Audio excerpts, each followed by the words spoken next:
Саламатсыздарбы? Сиздер менен мен Акжол Шарабидинов. Өзбекстандык компанияларга 4 пансионат берилди деген кабарды уксаңыздар керек. Рахат, Диларом, Бустон жана Алтын кум. Бүгүн биз баарын айтып беребиз. Анда эмесе кеттик. Урматтуу көрүүчү, эгерде биздин жумушубузга колдоо көрсөткүңүз келсе, анда биздин Patreonго катталыңыз. Анда эмесе биз улантабыз. 4 пансионатты берген, бул Кемпирабадты бергенге барабар. 4 пансионатты мен министр болуп турганда бербей койгон өзбектерге. Азыр Садыр менен Камчы 4 пансионатты өзбектерге өткөрмөй атат. Бул сот залында Кемпирабад иши боюнча соттолуп жаткан Равшан Жээнбековдун нааразычылыгы. Чындыгында ал бир кезде министр болгон. Тагыраагы 2004 жылга чейин мамлекеттик мүлк комитетинин башчысы. Чынында эле документтер боюнча жер Өзбек компаниясына 2005 жылдын апрелинде гана ижарага берилген. Мындан тышкары Равшан Жээнбеков кат менен кайрылуусунда эл аралык соттун чечимин элге жарыялоону жана дагы пансионаттарды 49 жылга өткөрүп берүү боюнча жарашуу келишимин жарыялоону талап кылган. 4 пансионатты Өзбекстанга өткөрүп берүү көптөгөн суроолорду жаратты. Ошондуктан өкмөт бүгүнкү документтерди ачыкка чыгарышы керек.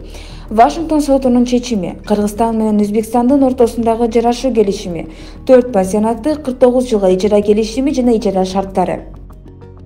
Жарашуу келишими тууралуу Азаттык үн алгысынан билдик. Алар мамлекеттик мүлктү башкаруу агенттигинин директору Канатбек Тургунбеков менен маек курушуптур. Тургунбековдун айтымында Өзбекстан пансионаттардын ар бирине 15-20 миллион доллардан инвестиция салууну көздөөдү.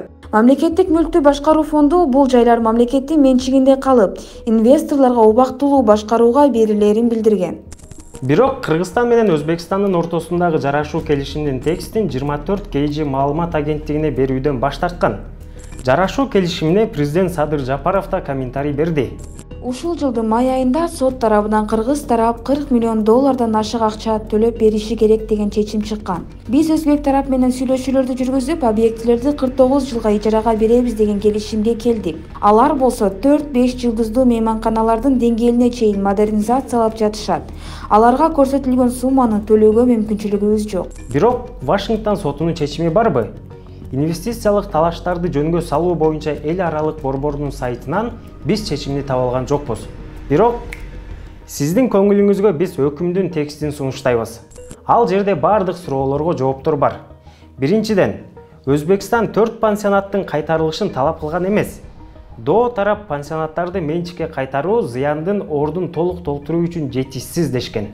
Убагында Сапар Исаков пансионаттарды Өзбекстанга кайтарып берген деген жаңылыктар да болгон.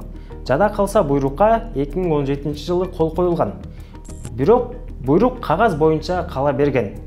Соттук териштирүүнүн тараптары ошол бойдон бир пикирге келе алышкан эмес. Соттун материалдарынан биз эмнени билдик? Жарым жыл сүйлөшүүлөр жүрүп, эч кандай жыйынтык берген эмес.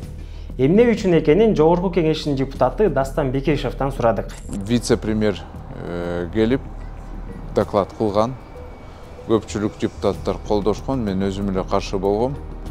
Бирок чынында негизи практикада ушундай, мен комитетте раз алып баргандан кийин мен колду коюш керекмин да. Да, менин добушум протоколдо жазылды, каршы деп. Бирок мен комитеттин атынан ошол чечимге колду коюп, чечимди берип салгам. Анан эмне себеп менен бул макулдашуу түзө албай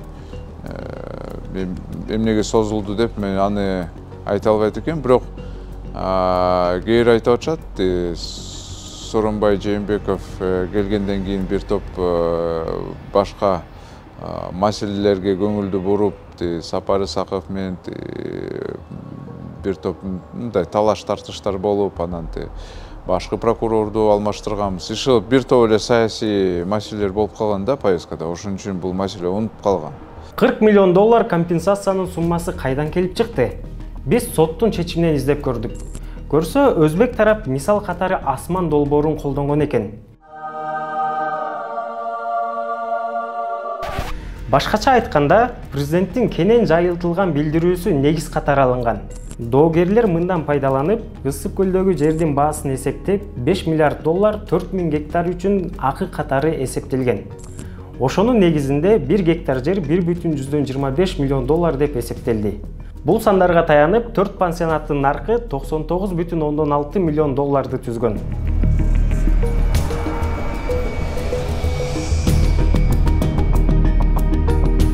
Вашингтон соту Өзбекстан тараптын жүйөлөрүн жарым-жартылай кабыл алып, 39,9 миллион доллар компенсацияны белгилеген. Анда жыйынтыктайлы. Сотто Кыргызстан утулуп калды. Компенсациянын суммасы 40 миллион долларды түздү. Анын 7 миллиону өзбек тараптын сотко кеткен чыгымы. Аны төлөш керек.